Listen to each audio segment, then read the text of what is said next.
I think that my experience as a Jesuit and the same, as a Byzantine Catholic is, the many points there, common with Ignatian spirituality. Main goal of the Christian Eastern spirituality is theosis, divinization, to be one with God, and to be one with God through, personal experience, and to praise to God through all senses what we have.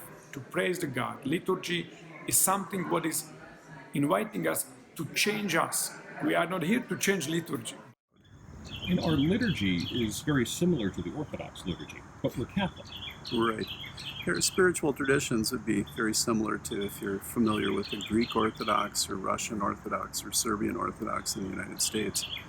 Almost identical liturgy of St. John Chrysostom and St. Basil the Great. And the spiritual tradition and all the canonical laws would follow from that tradition. And the only difference is that the Orthodox churches are currently not in communion with the Roman Catholic churches. I think the real differences really focus around worship.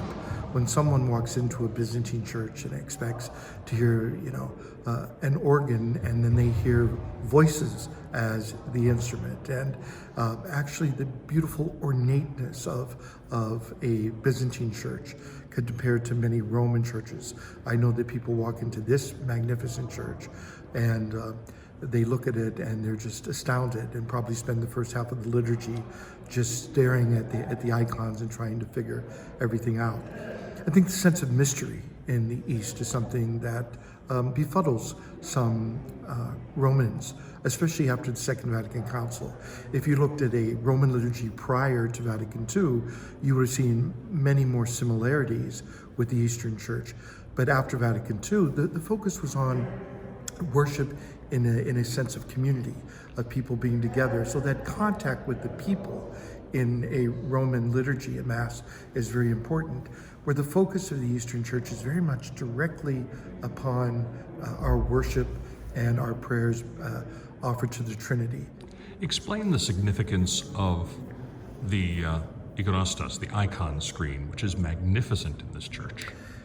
This is, I think, one of our most beautiful churches in the Archeparchy of Pittsburgh, and people do come here for a number of different reasons. First of all, we've done a lot to illuminate the church from the outside, so thousands of people on our parkway system drive by it, and many people come to search for it and come here. It also happens to be the church where Andy Warhol was a member, in his family. He's buried in our cemetery at St. John the Baptist.